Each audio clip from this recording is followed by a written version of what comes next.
I knew I was doing something dangerous, but doing that allowed me to live. Indulging in danger allowed me to live, bro, for a moment.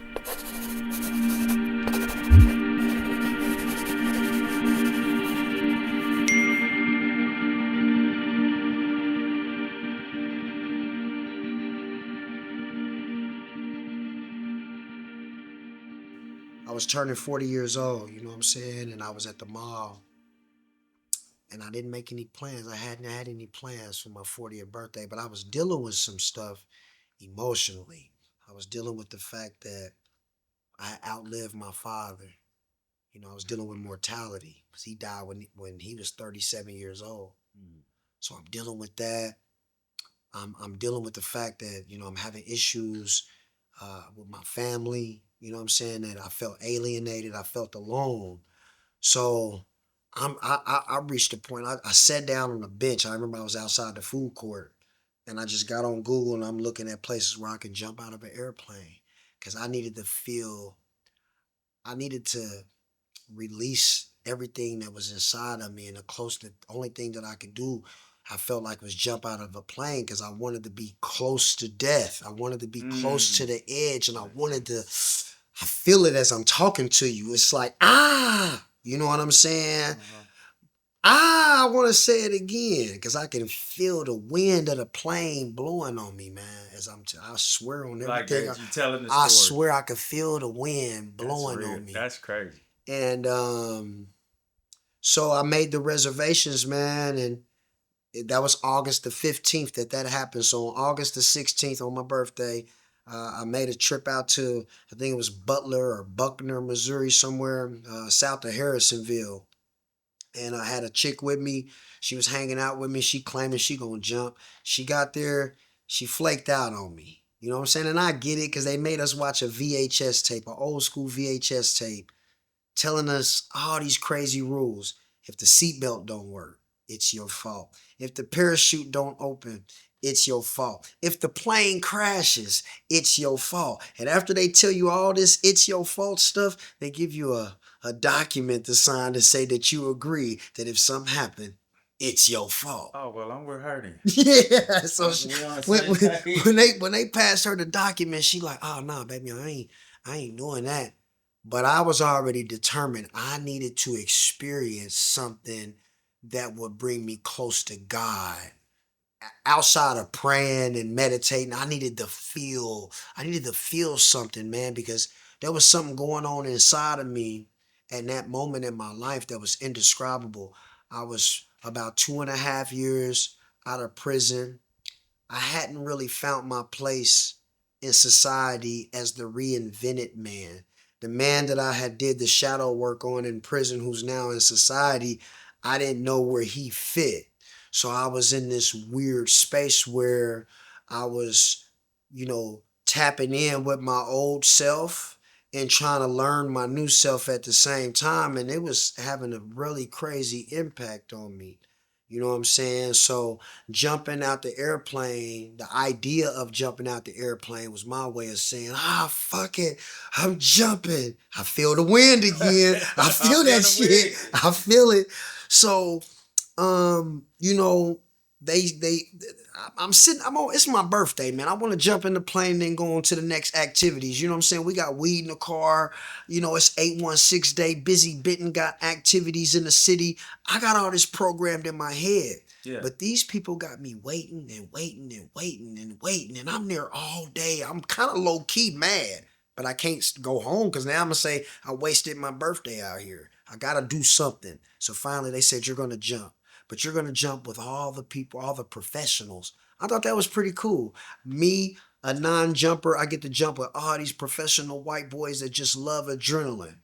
But as you waiting, that's not like making you be like, should I do this?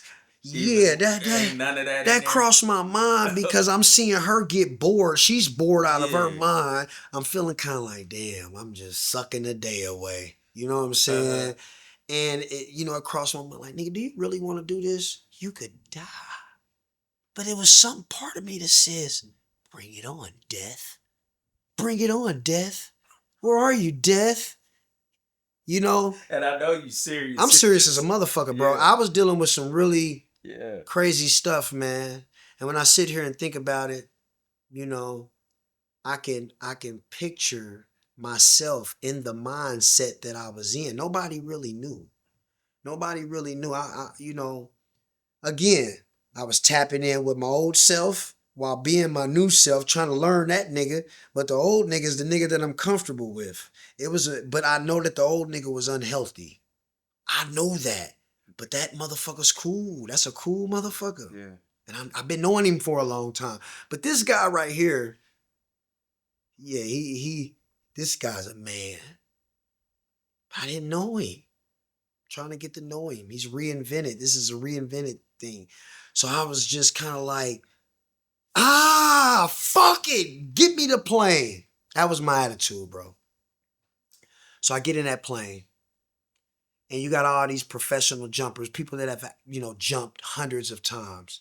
And they just building up their portfolio. This jump goes into their jump portfolio. Uh-huh. So to them, this is a number. This is just my 44th jump. Uh-huh. Me, this is death. Where are you? I'll fuck you up. Just some weird shit going on in my brain. Thinking about my father, my little brother who's deceased. I'm thinking about a lot. Yeah. So this plane, it's a little raggedy ass Cessna. Didn't even have a door on it. What's a Cessna? One of them little bitty ass planes with the with the little rotor deal. Never would I have, but go ahead. Man, that motherfucker was raggedy, man. That motherfucker was like a 1996 smoker's rental. I'm telling you. So they got us on this bench, right? So it's a tandem jump, meaning you're connected to the professional. I'm connected to the professional jumper behind me. Mm. So he got his legs around me. And each time somebody jump, we scoot up, right? Gotcha. So I'm scooting. So each scoot is a representation of inching further to the goal, right? So I'm starting in the back. I'm chilling. That anxiety, man, was reaching its motherfucking apex the closest I got. It was like boom, boom, boom, and I felt it. So now it's my turn. I'm next. I'm looking at the door. He said, yeah, I'll tap you and just get up because we got to move together. We in tandem. That's why they call it a tandem jump. I stood at that door, bro. I feel the wind. I feel the wind. I feel the wind. Bring it on. I'm at that motherfucking door and I feel the wind. The altitude is 20,000. You know, the pilot, his altitude 10,000 feet and climbing. He's saying that shit. I'm like, fuck, we're up there. We're up there. It's going to happen. It's about to happen. So boom, man. This is crazy. I stood on that motherfucking door, man. There's no door. That motherfucker just open. You see sunlight and clouds and feel the wind. Mm-hmm. And I stood, man. And he said, look out there. So my dumb ass looked out there. I said, oh shit, it's the dude that jumped before me standing on the wing. He's telling me to jump, man. What? How'd he get on the wing? Why is he on the wing? Man, these motherfuckers is white boy daredevils, man. These niggas love adrenaline, man. This shit is normal to them. They walk in the sky. I don't know, man. These motherfuckers was crazy. They so crazy I had to ask them, how many black guys do you see? And they were honest. Not many. That empowered me because I know killers. I know niggas that will blow a nigga head off, but they ain't gonna jump out of an airplane. I'm tougher than you, nigga. Mm-hmm.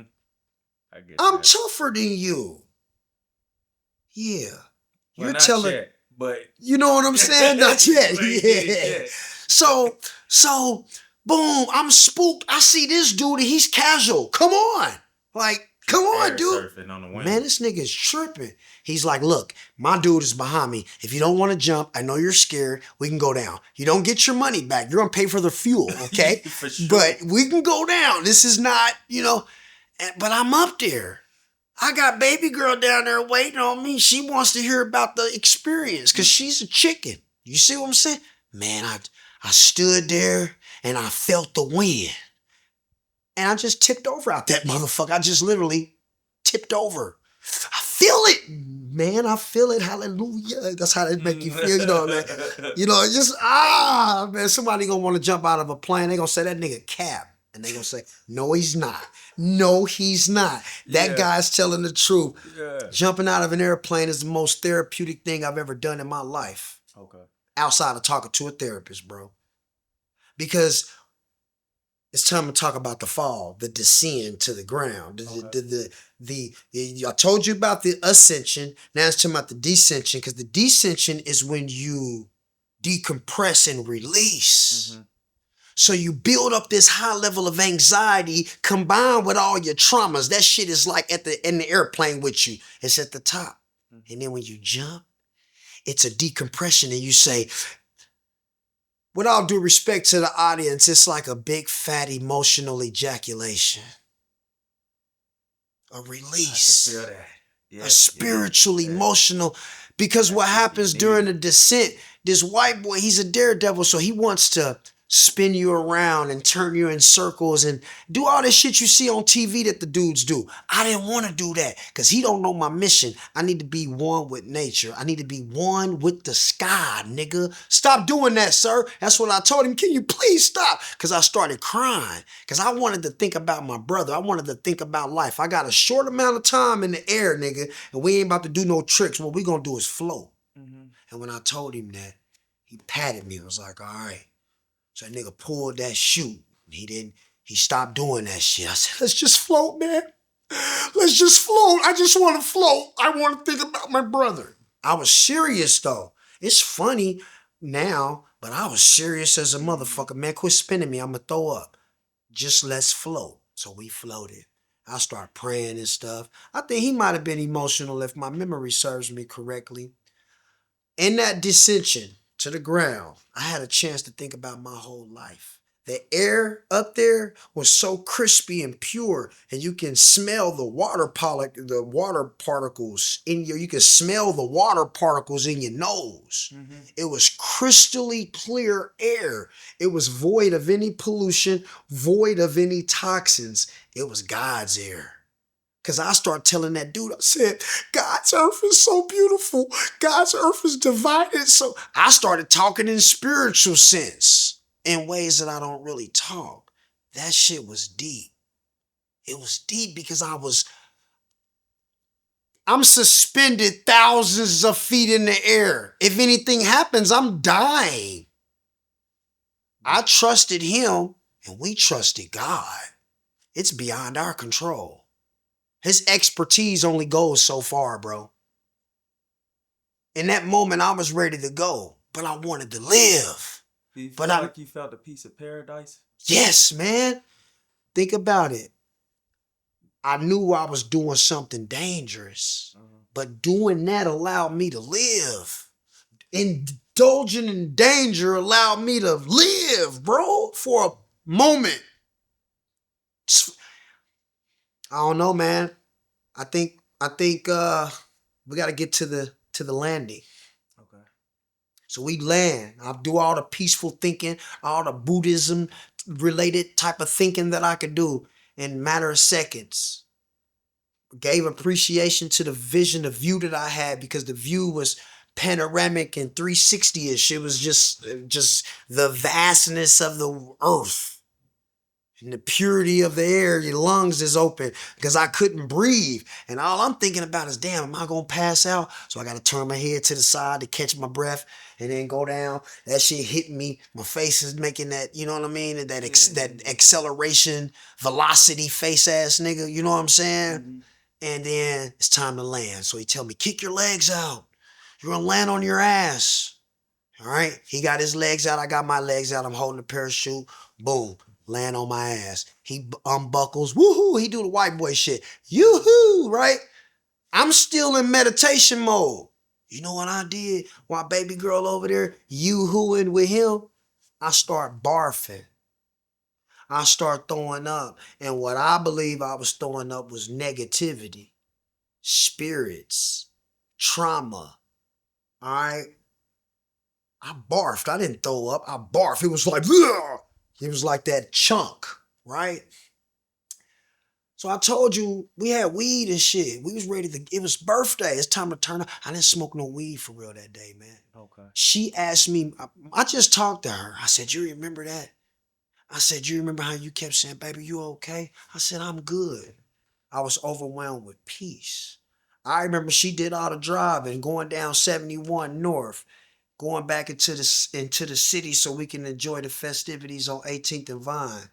And I was just smooth. I remember I had on some green khakis, a white button-up shirt, and some slick-ass mustard-colored shoes. Yeah, that color combination was slick as a motherfucker. But I was like in OG mindset that day. Just chill. 40. I'm 40, shorty. You know, that's what I kept saying all day. I'm 40, Yeah, shorty. You yeah. know what I'm saying? And I liked my behavior that day. I didn't have sex that day. I didn't overindulge in what I thought I would indulge in because it's my birthday. You know, that's an excuse to indulge in low vibrational behavior. Yeah. I didn't do that day. I attribute that to jumping out of that plane. That shit was therapy. When I would see people, 816 day is a busy day. You go down the Vine, you see motherfuckers you ain't seen from high school. So when I would see people, I would say, hey, what's up now? All right, I see you. I was cool. Hey, what's up now? I'm praying for you, my brother. I was smooth. How's the kids? Tell your mama I said I love her, all right? Peace. it was one of them kind of things, man. Yeah. And I used to tell her, you know, cause we ended up hitting the rocks. We hit a rocky spot, so we Yeah. wasn't able to enjoy that moment all the time. But I used to tell her, like, man, I ought to do that shit again. Playing. But I noticed that I would only say it when I was going through something. It's almost like my go-to for a temper tantrum. Oh, fuck you, I'm gonna go jump out of a plane. That means I'm going to go seek me some therapy for this particular issue. You see what I'm saying? Mhm. Yeah, so when you hear a person tell a motherfucker, go jump out of a plane there, motherfucker. Always remember, they may have jumped out of a plane before and have given that person some therapy. It might not be an insult. Mm. It might not be an insult. It might be some fucking game for you to really sit back and think about. Maybe I should jump out of a plane. You'll look at life different. What do you think it is? Because I had somebody say we had somebody tell us a story before Okay. on the platform, and they were talking about this incident with the police, and he was saying how he could still smell the police breath as he's telling the story. I can still smell it to this day.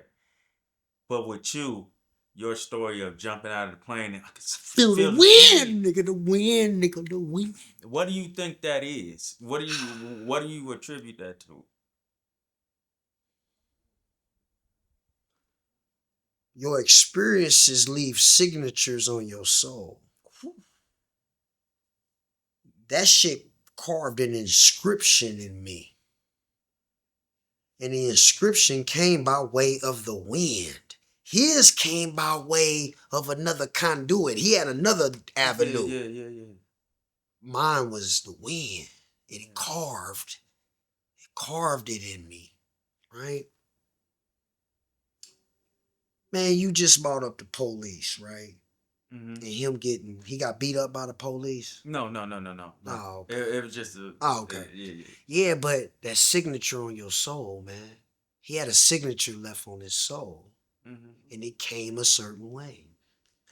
Those experiences are the experiences that you pay attention to and analyze to see how you can grow from them and how you can share them with others so they can grow.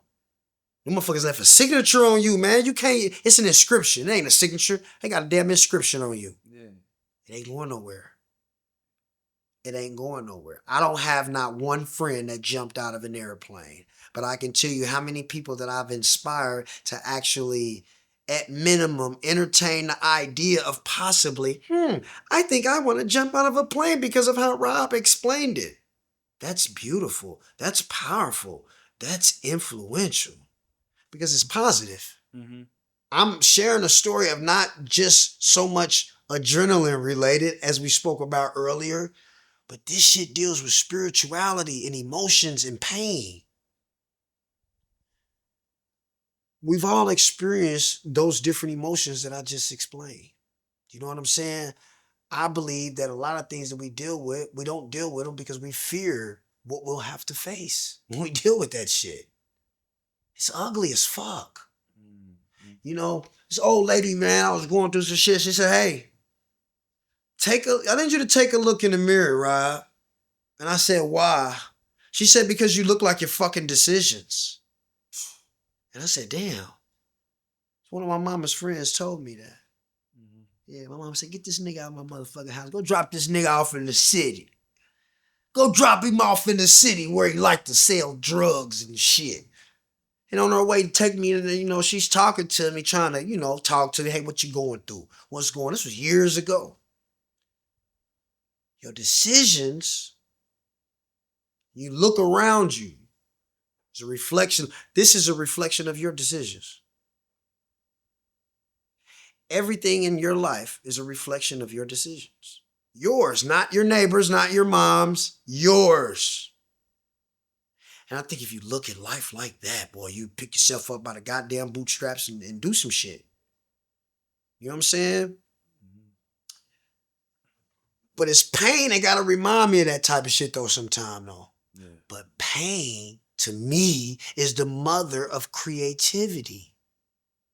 Because if I didn't have pain, right, I wouldn't be who I am as a man, as an artist, as a community member, as a father, as an uncle, as all these different things. It's the pain that actually made me, because it's not necessarily the pain, but how I absorbed it, how I regurgitated what it did to me, and how I've displayed any level of resilience with different levels of pain. You think pain is necessary? Yeah, pain is necessary for growth. Yeah, I remember having a pair of shoes, man, that I wanted to wear that I grew out of, and I went and put them on. The motherfuckers hurt. Nigga, you can't wear them no more. And if you try, it's going to be painful. It's time for you to grow. Growing is painful. You got to leave them shoes behind, nigga. It's over. Move forward. You're growing. Oh, but what about the shoe? Leave the shoe. Somebody else will get that shoe. They'll experience the same, level of, fun and bliss that you did with the shoe. And then they'll have to grow. You still stepping into something that ain't for you. That's for somebody else. It's for somebody else. Yeah, and that's why it hurts you. Yeah. Because you're supposed to outgrow that situation. Yeah. You really have, but you keeping yourself in there just for a certain look. Yeah, that shoe looked really that's good. painful. Yeah. That's painful to do that to yourself. I've done that to myself. To have the accolades of a drug dealer is phenomenal. The accolades. I'm not talking about a nigga that sold some crack on the corner. I'm talking about a drug trafficker. The accolades that you receive as a drug trafficker. That's that one nigga. Who? That one nigga that got that one stuff and he's got a shitload of it. That guy right there, that nice guy that can rap and he's a poet. Yeah, that motherfucker's got a shitload. And then you get yielded. You get yielded because of that. That shit's, there's an endorphin that's released, that's associated with being in that life, right? That lifestyle led me to prison though. There's nothing fun and glorious about that shit. That was some bullshit. So I get out again as a reinvented individual. It was painful to have to really say, I don't know that guy anymore. And don't talk to me about him. Why? Why is that painful? Why is that painful, Rob? It's obvious that dude is not doing anything good. I know him. Yeah. That's the guy that everybody yields to. That's the motherfucker I got accustomed to. Because that's what I did my whole 20s and 30s. So then you say stop on a dime, right? And I got this choice. Because when I was in prison, I didn't have any glorious drug stories. When I get out, nigga, I met such and such in the third floor over there in that other building. Nigga, he gonna plug me when I I didn't want to have those kind of conversations. I didn't want to have conversations about what the fuck I was doing in the world. It wasn't important. Nigga, I got on khakis and fucking Timberlands like you, nigga. And my number's 045. You know what I'm saying? Why do I want to talk to you about that? I want to have progressive conversations, man. You know what I'm saying? And I became absorbed in thinking like that, in that controlled environment. But then I get thrusted back into the world where they don't know that guy and they didn't see the development of him. It's like pause in a video game.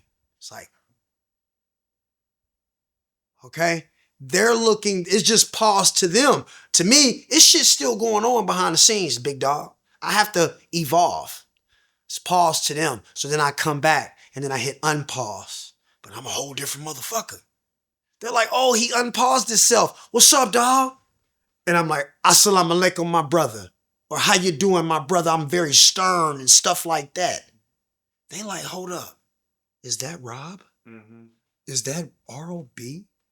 Yes, it is. It's ROB 2.0, motherfucker. Upgrade your software. Your hard drive's fucked. I'm not on that program anymore. You know what I'm saying?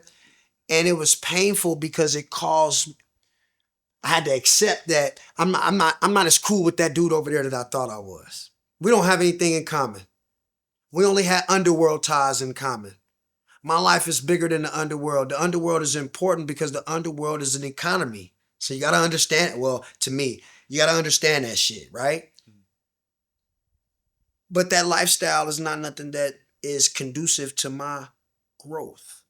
So I don't have allegiances with dudes that are pulling me into that. Yeah. You know what I'm saying? The men that I align myself with, they respect the trajectory that I'm on.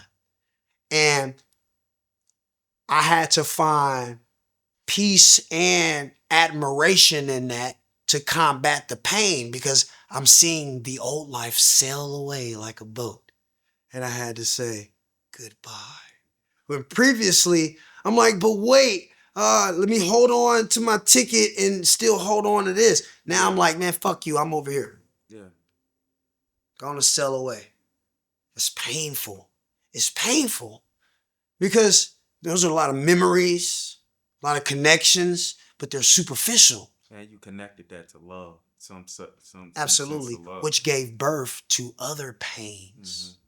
So the reinvented version, presenting himself to this person that I say loves me or I think there's love there. Mm-hmm. They're like, no, I am not dealing with that big word using, pure thinking motherfucker.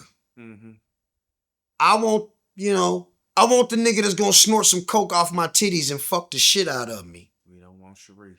Nah, man, I don't want that in my life. You want to stay up all night and ride around in the drop top and talk freaky shit, smoke pot? I'll give you a little bit of coke to snort. You stay up. That's counterproductive to what I'm trying to do. You know what I'm saying? The pain is just being accustomed. Just, you're used to it. Yeah. You break a habit, it's painful. Mm-hmm. God damn it, I want a cigarette. You can't have one because you stopped. Eventually, you won't even think about a cigarette. See, I'm in a space in my life now. Nigga better not ask me about no motherfucking bird and none of that shit. I'm not interested. I'm going to think something's going on. Yeah. You know what I'm saying? What's important to me now is community, family, the things that I didn't have I didn't have time to pay attention to before. Being in that life may introduce me to a lot of traumas. I've lost friends. You know what I'm saying? Strictly because of including them in my underworld shit. You take the underworld out, we're friends right now. Yeah, that's that boat that's sailing away. Like, damn. Let that boat go, man. That motherfucker caused me a lot of problems. You know what I'm saying? And I liken it to, like, imagine a drug game being a skyscraper, tall ass building, right? Mm-hmm. And the top floor being you reaching the upper echelon. You dealing with the connects in other Yeah. countries and shit like that. Yeah, I went to the top floor, right? And I Mhm. got up there. I thought the view was the best view. Like looking from the bottom, like when I get up there, I'm gonna be with those guys and we're gonna drink Mai Tais and we're gonna, Mhm. we're gonna do fine shit. And I did do fine shit. But when I got up there, I seen it, I was able to see that it wasn't a place that I wanted to be. But by that time it was too late, but I got to see it. So Yeah. on my way down, I get to see niggas trying to go up, and I'm telling them, nah. But that story's been told before, so go have at it. If you don't want to listen to me, go have at it. You know what I'm saying? There's nothing new under the sun. You'll see. So I learned my lesson. It was a lot of pain, bro. A lot of pain that I dealt with, man. So going back to jumping out of the plane, you said it ran you through all your flashback through all your traumas, all this Yeah. stuff. What does that begin? Those traumas and stuff, as far as you can see. I know verbally, I remember specifically highlighting wanting to reconnect with my father's spirit. So Okay. you go back to 1993. His death, his death represents a significant transition in my life. Mm-hmm. And when I say significant, I mean a a paramount transition. You know, I was a straight A student before, very studious, you know, from the hood. I'm from the east side of Kansas City, Mm-hmm. 39th Street. So I'm aware of what's going on in my community, both visually and intellectually. I can interpret that such and such a crackhead. I know such and such a dope dealer. I mean, I know what the fuck going on. I'm a hood baby. You know what I'm saying? But I didn't engage in that. My father raised me and my brothers. You know what I'm saying? We had a decent upbringing as far as structure. And everything that he protected me from, I sought after he died. So if he say, I don't want you hanging with Damo. Why not, daddy? His number one thing he might say is Damo ain't got no daddy. We wasn't really allowed to fuck with kids that didn't have daddies, or if we were, he made a big issue about it. Mm-hmm. I didn't understand that. Oh, I understand it now. I understand. My daddy didn't play spending the night. I want to spend the night with Damo. Nah, you ain't spending the night over there. For what? You know what I'm saying? I didn't understand that. I understand it now. After he died, life was different. No father. I had a stepfather, but he just can't come in and be just dictate. He got to love the woman first. That's what stepfathers do. That's what they have. They're not there to date the kids. Yeah. They respect that you got kids. A good stepfather. His objective is the woman. Oh, so your father and mother were together. Now they were divorced when he passed away. Okay. Yeah. So she eventually remarried, but I'm just saying it was a different dynamic. Got it. So you got this dynamic, married, da da da, da, and you got a stepdaddy dynamic. So you got the kids that you're not my daddy. You go through that phase. You know what I'm saying? You ain't my daddy, and temper tantrums and shit. Those things allow for room for things to get in, Mm-hmm. and that's what happened. So I looked up. I was getting involved with gangs and stuff. Now we talking about a descent from 20,000 feet to the ground. So I only had a short amount of time to think about this shit. But man, in that short amount of time, there was a lot of visuals that went through my head, bro. Mm-hmm. Like a million, like all kind of stuff. So although I'm stretching it, that's just me articulating it. Man, it's so much stuff real fast, bro. It's just a lot of stuff. But that was the earliest that I could remember because it represented a transition. It represented a transition of or it represented a time of satisfying curiosity or seeking the satisfaction of curiosity. I want to see how that tastes. I've been smelling that weed all my life. He ain't here. I want to see how it tastes now.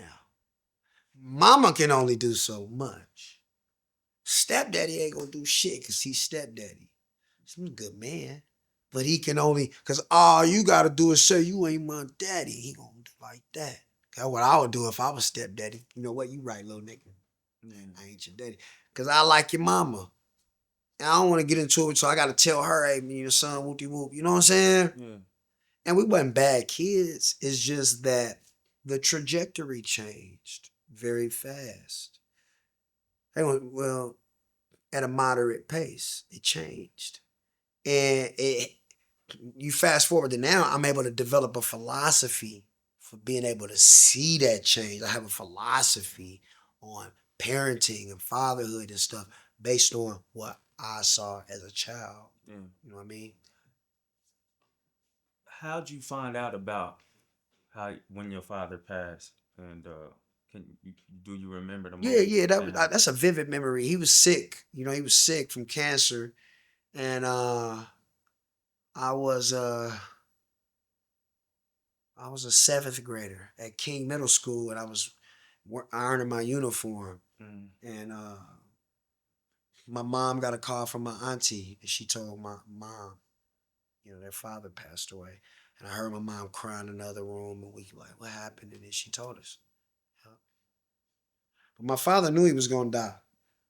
Like he was dying, you know what I'm saying? So he knew, that death was imminent. It was any moment. And he would talk in terms of like, I might not be here next week now, I love you.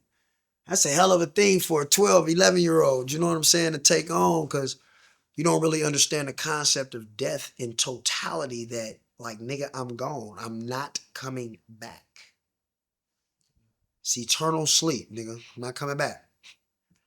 So, yeah, I remember that shit. I remember my principal being there, my middle school principal, Juanita Hempstead. Damn, I thought I turned that ringer off, Damo. Yeah, but I remember my principal being there, and my school coming out to support me and all those things, man. So yeah, it's a vivid memory, and it's a pivotal a pivotal point in my childhood because it represented going a different way. and so he was preparing y'all for it. Yeah. So do you remember the last thing he said to you? Yeah, he asked me, was I scared of him? Was I scared of him? And he fixed like I said, I was a straight A student. I used to get a lot of medals and rewards and shit. And I had this medal that I used to wear because I was infatuated with gold. I used to buy my shit out of the bubblegum machine and shit. And I used to wear my medals like they was medallions. Yeah. And I broke one. My favorite one, I broke it. And the medals was just connected by a little gold hoop. Mm-hmm. So he just wanted to do something for me. So he was like, where your medal at? And I was like, I broke it. And he took it, and he was weak. He was real weak. He was emaciated, you know what I'm saying? Real skinny and shit. And he closed it. Closed the gap, fixed it. And I remember feeling good, like, but that was the only, he's like, fix my medal, and he asked me, was I scared of him? Yeah. Why do you think he asked you that? We know why he wanted to do it. You feel like he wanted to Just do wanted it to do last something for me, yeah. What do you think? Why do you think he asked you? Were you scared of him in that moment? I don't know, man. Now, then asking that question now, my answer as a 12-year-old then will be different than the man I am now. Can you give me both? The 12-year-old me, when he asked me that, the answer to me and you is yes. The answer to him is, nah, daddy, I ain't scared of you. Why did he ask me that? Why did he ask me that? I knew why he asked me that back then. I knew I couldn't give him the answer because of the fear that I had for him. So if now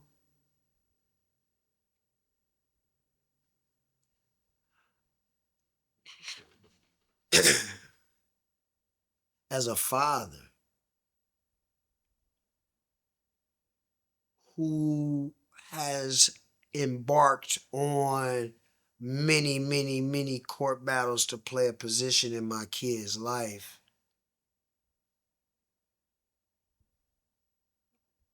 I don't know if I was scared of him or not now.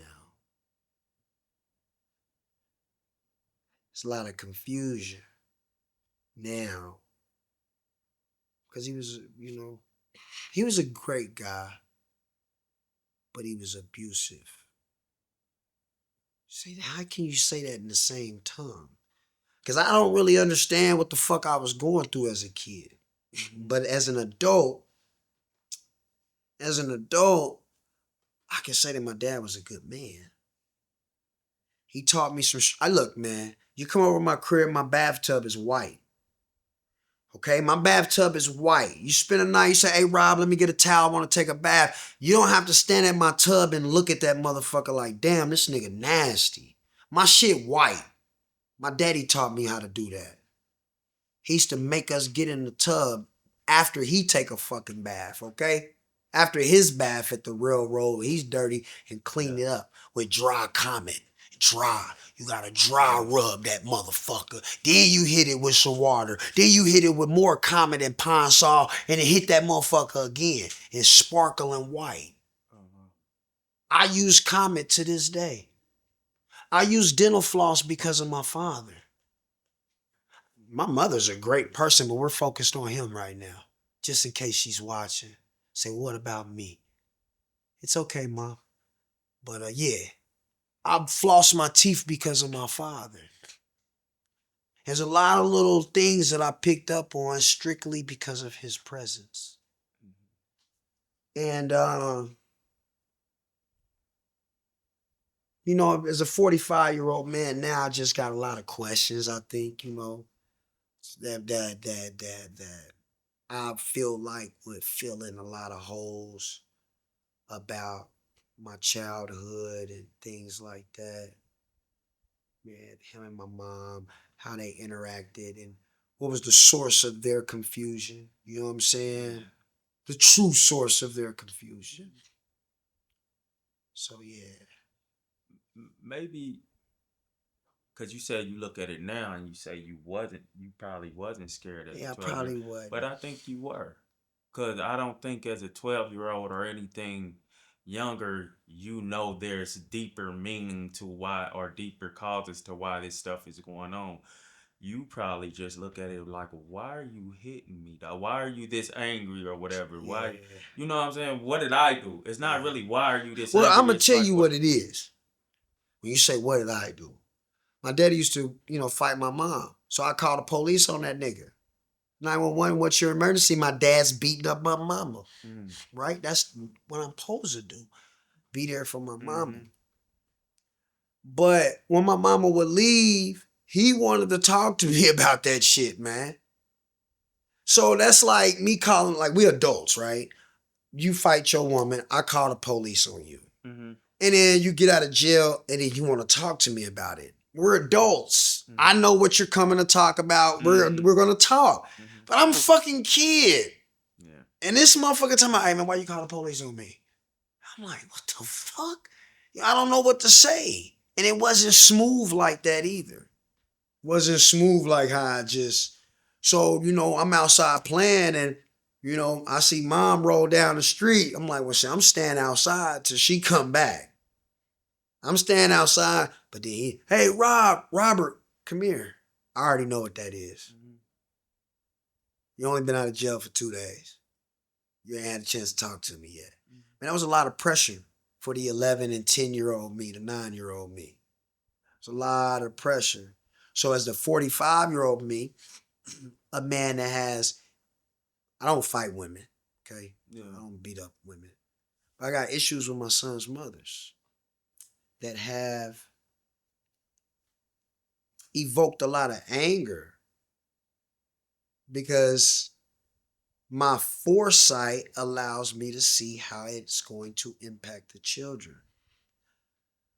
So when I've expressed my anger, I could see a correlation that I could draw between me and my father Uh-huh. and how it impacts my children. I've never whooped my children, but they've seen me explode on Yeah. their mothers. So of course they'll say, "Well, I don't know. I don't want to go over to my dad's house." Yeah. And when I noticed that, I said, "Oh no, I gotta get him. I can't be around." It's not that I don't want to be around. They don't deserve that. It doesn't matter if the women are playing games. It doesn't matter. It's about the kids. You know what I'm saying? Me and the women can beat each other up about stuff all fucking day. But it's about the kid. So I said, I took the high road. Before I allowed myself to keep doing that, and they look at me like I looked at my father, because I didn't know what the fuck was going on. They don't know what's going on. They don't know who the victim is. They don't know nothing. They just know this person's loud, this person's crying. I'm with the kid is with the person that's crying. All right? They'll figure all the other shit out later. When I seen that, I said, nah, let them be with their mom. They deserve to be with their mom. A mom is precious. Mm-hmm. You know, dad is valuable. A mom is precious. It's different. Mm-hmm. I can't trump her preciousness and she can't trump my value. We operate in our own realms of importance. Like they don't cross. You're important for your importance. I'm important for my importance. But our together importance is important in all importance when it comes to the kid. Oh, so when you say you leave, it's not leaving them, it's leaving, it's exiting that situation. It's exiting the situation in totality, meaning I can't even deal with the kids. I Until can't. you deal with yourself, or until, because you say the preciousness is important and the value is important that the man holds, but then you take that away because of the. All right, check this out. It's just my belief. A man's value when it comes to a family, his value is contingent upon how much the woman projects it. If the woman doesn't project the value onto the family, the value of that man does not get acknowledged. You got a lot of kids in this community, a lot of men. I'm talking about boys. I'm not a girl. I don't know women emotions like that because I'm not a girl. I'm just going to speak for the men and the boys. There's a lot of boys and men that have completely been obliterated from their paternal lineage. Yeah. They don't know anything. That's not healthy. You don't even know who the fuck you are. You don't know where you came from. You don't know what kind of diseases run in your family. You don't know what type of intellectual capacity your family has. You don't know what type of deficiencies in the blood that you might have that just run. You're completely disconnected from who the fuck you are. Mm-hmm. It is it's imperative that the woman, your father works hard. How dare you have him do 60 hours and pay for that? If she don't say that, he don't feel no guilt for what he squandered that you worked hard to. Because you're just dad. You're a buffer. All you're needed for is just to be there. Mom, the woman runs the house, man. I had to learn this shit the hard way though. Mama run the house. Dad's the buffer. That's why he sits there, watch TV. Baby, give me something to drink. Baby, can you fix me a plate? He's the buffer. When mama telling the son, you know, why you didn't clean the room, and the son get too mouthy, he gonna listen. Daddy hear everything while he flicking the channel. When that shit get too intense, he gonna sit the remote down and say, hey, Junior, what the fuck she just say? Get your ass in there and clean that room. Yeah. And guess what Junior do? Walk away. The dad is the buffer. The woman run the show. The woman is responsible for laying down the importance of the man. The woman has the power to say, I'm mad at him. I'm going to make everybody mad at him. That's some powerful shit. It can become deceptive. It's just something that I'm aware of. Because us naturally as kids, we want to protect our mother. Absolutely. So I get that sense of it. Absolutely. You know, I've had issues with my kids' mamas. it's not always been their fault. It's not always my fault either. It takes two people to dance. Yeah. My mom and dad fought. My dad's dead fucking wrong, man. If I can bring him back from the dead, that'll be the first thing we'll talk about is his abusive motherfucking hands. You got me fucked up. You got me fucked up and my brothers. You know what I'm saying? You're going to talk to me about that, and then we'll move on to funner things. Mm-hmm. But what happened? When I was in prison, I took an excellent program called RDAP. And when you get into a conflict with another inmate, they put you in the middle, and you can be like, well, Rob did it. And you might be right. You know what they're going to look at you and say? What role did you play in it, Damo? Yeah. Because you played a role in it some type of way. That's every conflict. The other party plays a role in it. It takes two people to dance. So my thing is, I realized that I couldn't be the father that I wanted to be while still asking for accountability and shit. Because it just didn't mix. My fatherhood was being trampled. These are great women. You know what I'm saying? They great. They children of God just like I am. They make mistakes and shit just like I do. You know what I'm saying? But when it comes to them precious ones, I said, I can't do this no more. Mm-hmm. They can't see me becoming angry at Mama Bird. Yeah. They can't see that. I talking to you, you might say, boy, you got a valid reason to be angry. But then you can back it up and say, but you don't have not one valid reason to display that anger in front of them kids, bro, and towards the women. And I couldn't do nothing but respect that. So since I didn't have the wherewithal to do that, I stepped back. That was me being unselfish. Those kids deserve to not see me spaz out. They don't understand why dad's doing this. They don't have the intellectual capacity to understand. It's not even for them to understand. It's for them not to even see. It doesn't create a healthy dynamic. Every boy and girl deserves to see that their mother is being loved correctly, being respected, because that sets an example for what they're about to do in the community. Mm-hmm. I can't say that the things that how I was communicating with their mothers, I wasn't setting the most highest level of example because of how they were operating in parenting. It wasn't parallel with what I had seen growing up. Yeah. So then that requires me to take responsibility. It takes two people to dance. I can say, well, what about you? First and foremost, those are the women that I chose to have sex with. So I have to respect them and saying, them are children of God. I can't be, bitches, man. These are my children's mothers. You know what I'm saying? Have they done things that I despise? Absolutely. They'll learn one day. Yeah. They will learn one day and they'll have a light bulb moment. Maybe when that happens, things will be great and it won't be that much time to pass away. But my whole thing is the kids first. So if I'm putting the kids first, then I can't worry about how I look. It's them first. So I can't worry about, what about me? It's my weekend. What about my weekend? No, it's my weekend. It's my holiday. Fuck that. Y'all keep them. Man, let me tell you something, bro. I've been in this city 7 years. And in 7 years, I've seen 7 judges in family court. I'm done with that stuff. It just did me in a big loop. I'll always end back up in the same spot. And thank God I never hired an attorney.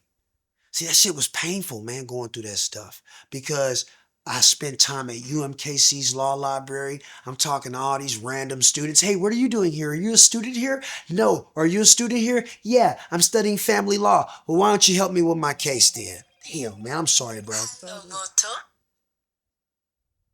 Won't you help me with my case? So I'm getting free legal help. I'm getting pats on the back. Hey man, you're smart. You should have went to law school. That shit used to piss me off. I know. I know I should have went to law school, but I chose the fucking streets. And here I am, fighting my own case.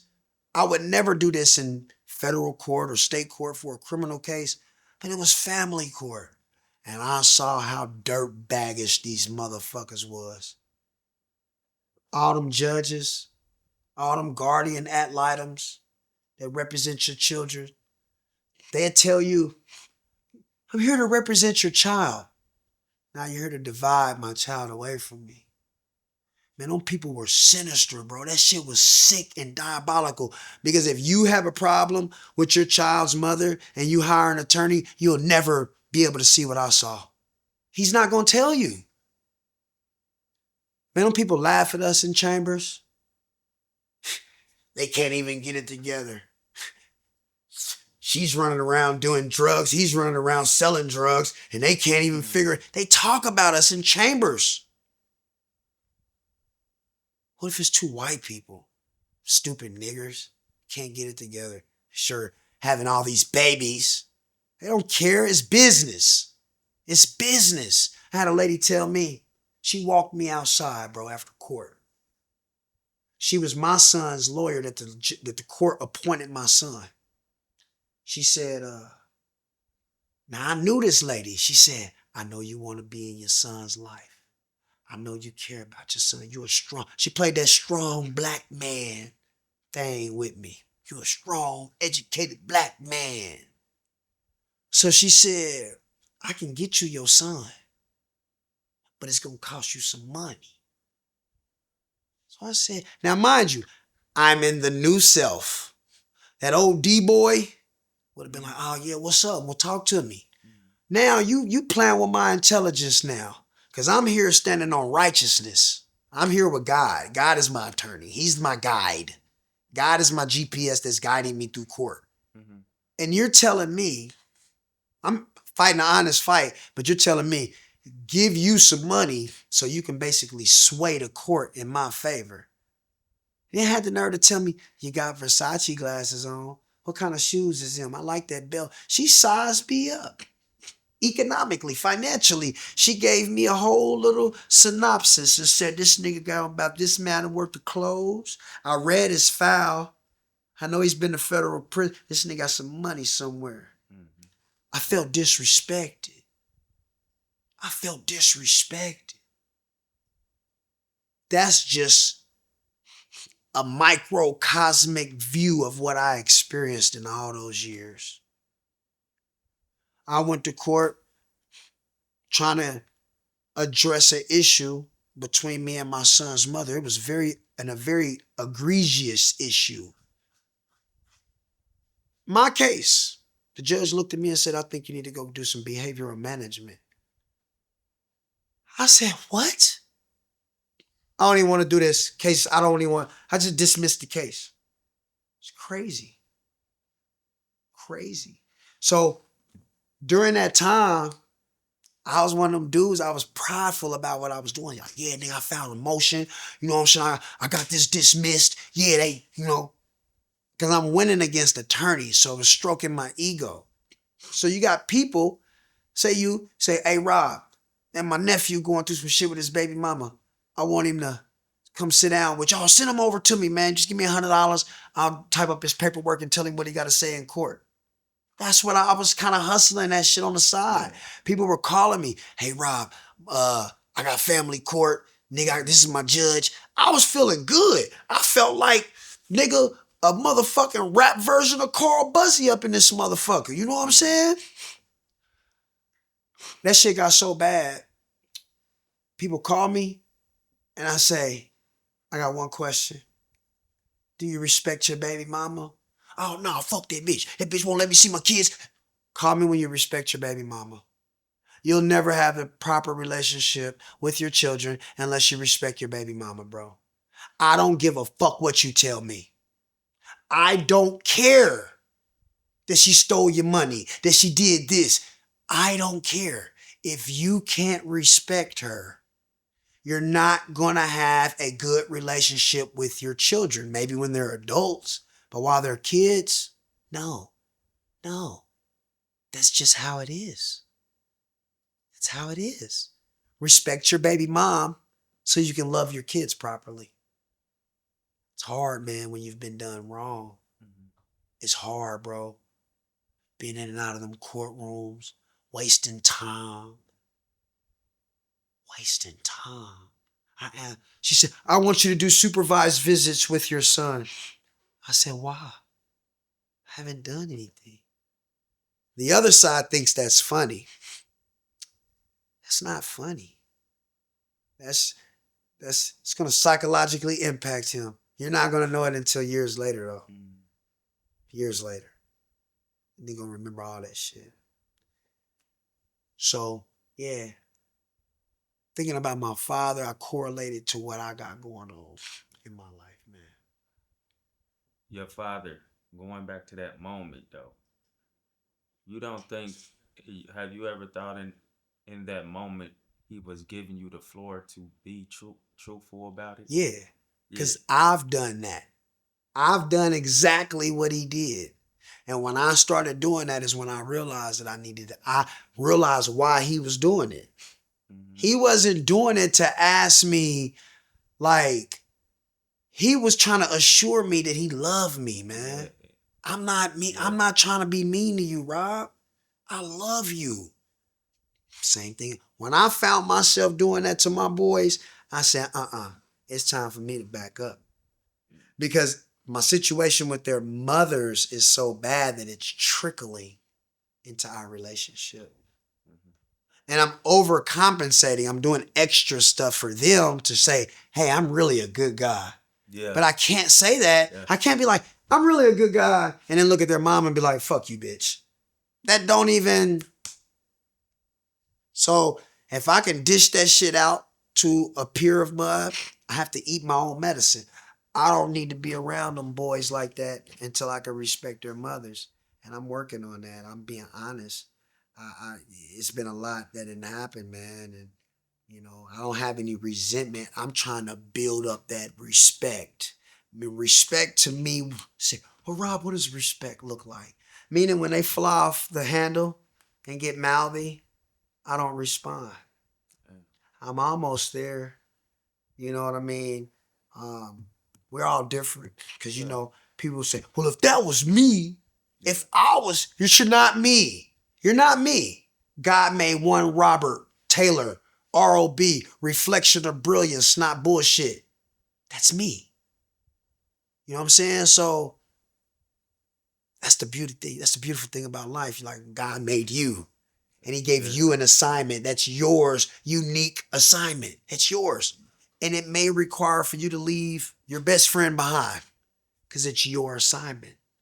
But he gave your best friend an assignment too. It doesn't fucking include you. That's the beauty about God. And there's billions of us with unique assignments. You know what I'm saying? So yeah, man. Your mother in those times, you growing up, like what type of mother did you have, and what was that final straw for her to exit that situation? My mom was just a traditional wife. You know, worked, held it down at home, cooked. A lot of the neighbors from the neighborhood, people from the neighborhood, the older people, they would when they would bring up my mom, they would tell about how like my mom, you know, would just have like a slick back haircut, some basic shorts and a t-shirt on. But then me and my brothers, I had brand new fucking outfits, brand new shoes, brand new haircuts. And that was regular. And I'm like, damn, my mama move like that. And they'll be like, yeah, y'all be clean and she'll look kind of fucked up. So that kind of showed me what kind of character. Because, you know, when you're young, you don't see that. You know what I'm saying? You just know mama got some baby lotion on. She smell good. You don't know that she's like, damn, I don't like this outfit. I don't feel cute today. Yep, you don't understand that. I think she just endured so much. She just got to a point where she's like, I'm tired. I'm about to go in my own direction. I'm tired of this shit. And she moved, man. She moved and moved on with her life. And that was the beginning. That was my first time moving outside of the neighborhood. I had never moved outside of the neighborhood, so I got a taste of a different neighborhood, Mm-hmm. uh, a different culture. Because back then neighborhoods had their own unique Yeah. cultures. How they moved, what the kids did in that neighborhood. Mm-hmm. So that, and then eventually, after my father passed, we moved back into my childhood home. Do you feel like y'all was happy about the split at the time, or Yeah, how did y'all look? yeah. I think as kids, we was just kind of like, finally, Yeah. finally. Was it hard for y'all to go over Pop's house for the? Nah, nah. My mama used to be like, hold on, I'm calling your daddy. Come kid him and whoop his ass. Mm-hmm. My daddy would pull up, take us to grandma's house, whoop our ass, and drop us right back off. That was dope to me. That's dope to me, man. And their hatred towards each other, he still was able to get us. Well, I don't remember any type of skirmishes like you can't see them. But I do remember your daddy on his way to come whoop you. And he never came in her house to whoop me. I don't ever remember my daddy coming in my mama's house. What was the worst thing you got a whooping for? Not Fighting like my the brother. worst, like the worst thing you did. Fighting my brother. Okay. I had a fight with my big brother at Garfield Elementary. He was in the 5th. I was in the 4th grade. We had a fight. I don't remember what it was for. But they called my daddy, man. Nigga beat the shit out of me. All day. All morning. All afternoon. Nigga beat the shit out of me. Butt naked. So you lost twice. Yeah. I mean, I don't even remember. I Hold don't. on. You Slow ain't down, put bro. big Slow bro at down. that time, Slow did down. Because me and bro got some issues. He'll see this shit. Yeah. Nigga, I ain't going to say he won. And I ain't going to say I won. I'm going to say we had a fight. You know what I'm saying? you? Yeah.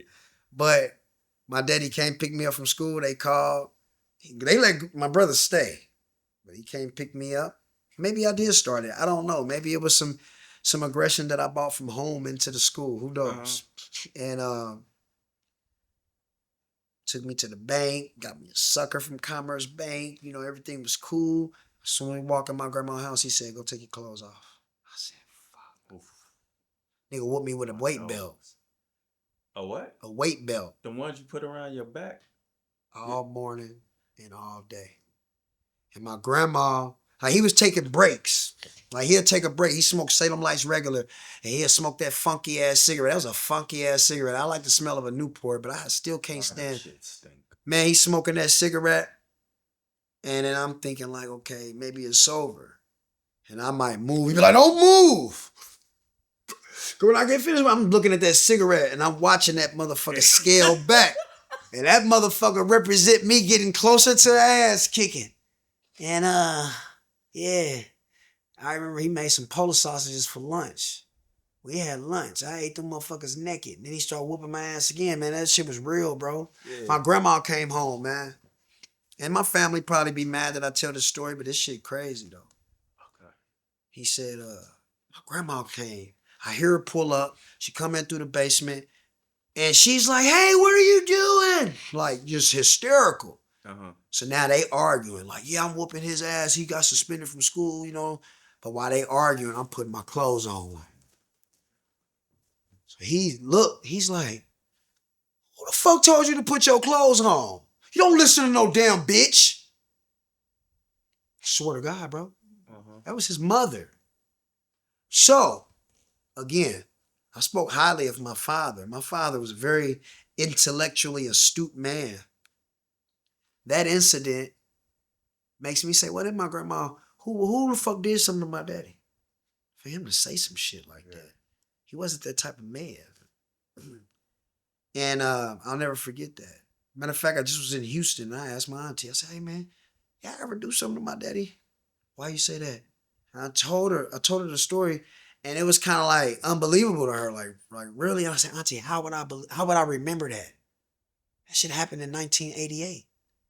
How would I remember that? That shit stuck with me.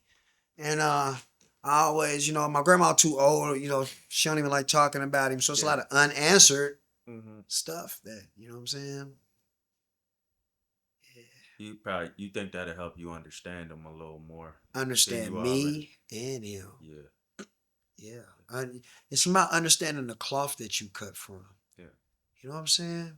Mhm. Just to imagine knowing, let's say if you struggle with reading in front of people, but nobody ever told you that the men in your family struggle with that and they all overcame and they became these great orators. You need that. You need that story to push you. But if you don't, if you chopped off from that, you're gonna wallow in not being able to Yeah. meet the standard, man. You know what I'm saying? Mhm. And that's what's happening in our community. People don't even know what lineage they come from. And they want to say, you know, shit, my ancestors was the kings and queens. Motherfucker, you don't even know who your great grandparents was. You want to talk about your goddamn ancestors from Egypt and shit. Get the fuck out of here with that shit. Education comes in levels. You know what I'm saying? With these clubs, the Masonic Lodge, all these people, that's levels. You can't jump back to Egypt and then fucking skip who your great grandparents was. Yeah. It's levels. You gotta bam, bam. You gotta graduate. Can I trust you with this information? Boom, open up that door, let him in. What's the secret password? Ain't nothing wrong with a secret password. Motherfuckers, everybody don't need to know the password. You see right now, motherfuckers still remember Contra's password, up, down, left, right, BA, select, start. If that was a fucking password to a nuclear code, we'll all be dead. Mm-mm-mm. Some shit need to just be kept under the rug, and you gotta have motherfucker, you gotta prove your spiritual and intellectual capacity to handle this shit that I'm about to share with you. Because it might drive you wacko. It might drive you crazy. But also, Ecclesiastes say too much information, too much knowledge, it ain't good for you. the not knowing can drive people wacko. Goddamn right. So it's Life is a balance. You gotta balance things. Too much water will kill you, but we all need it. yeah, You know what I'm saying? We need sugar, but we know too much sugar had your teeth all fucked up and everything. yeah. You know what I mean? So balance, man.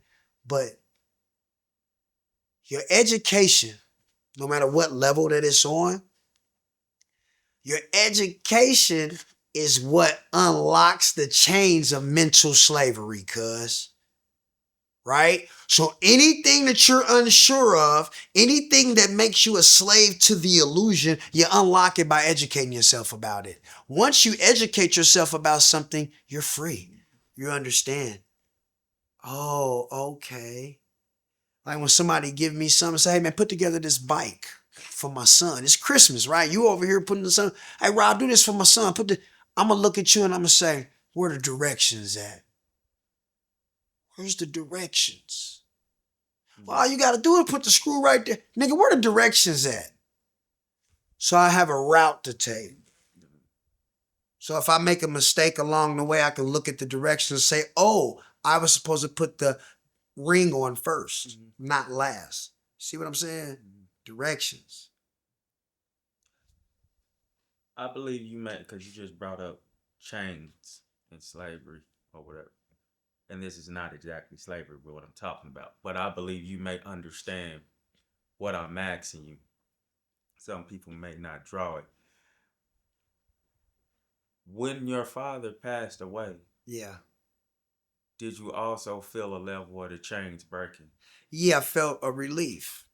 I felt a relief from my mother. I felt a relief from myself from not not having to witness that type of stuff. You know what I'm saying? And I wrote a fictional book, and in that book, my character loses his father.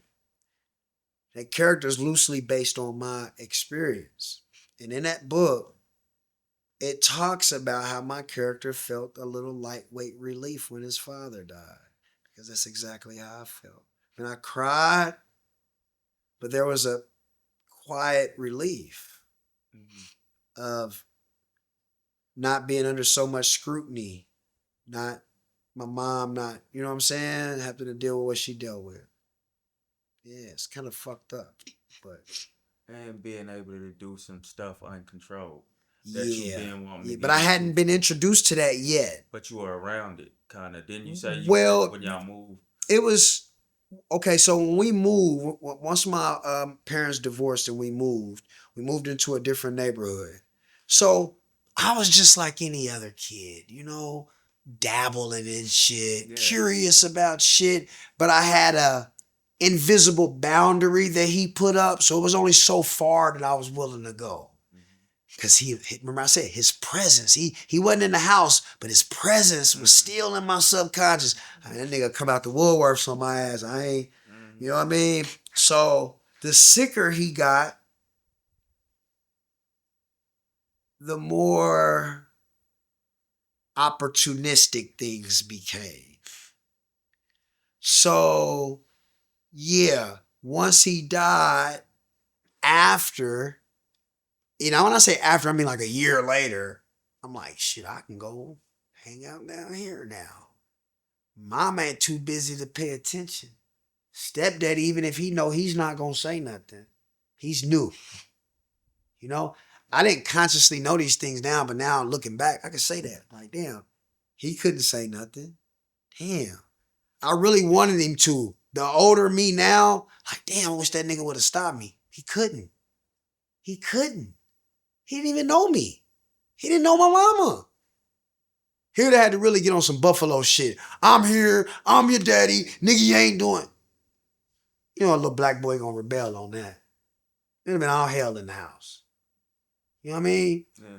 So he played his role the best way he could. You know who I picture when you talk about your dad? Who?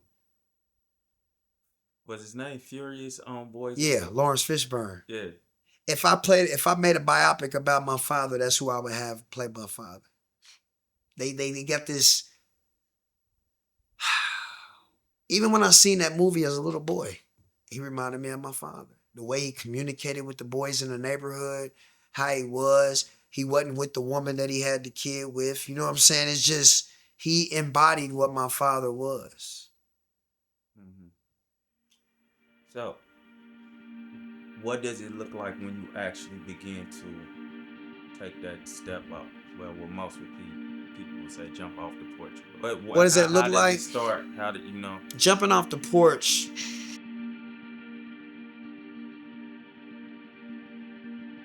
And me and home, we riding around with the kilos like a baby. We taking them everywhere we go. We go in a restaurant, the kilos in her purse. Nigga, I was going to work at Gateway, nigga. The fucking kilos was in my desk, nigga. My homegirl Shelly, we talk about it to this day. Wow. The kilos was in my desk at a call center, nigga. You smelt the ether. You could smell the ether lingering in the atmosphere. If a motherfucker was part of the underworld and they walked into my cubicle, they would have salivated off of the smell of that cocaine.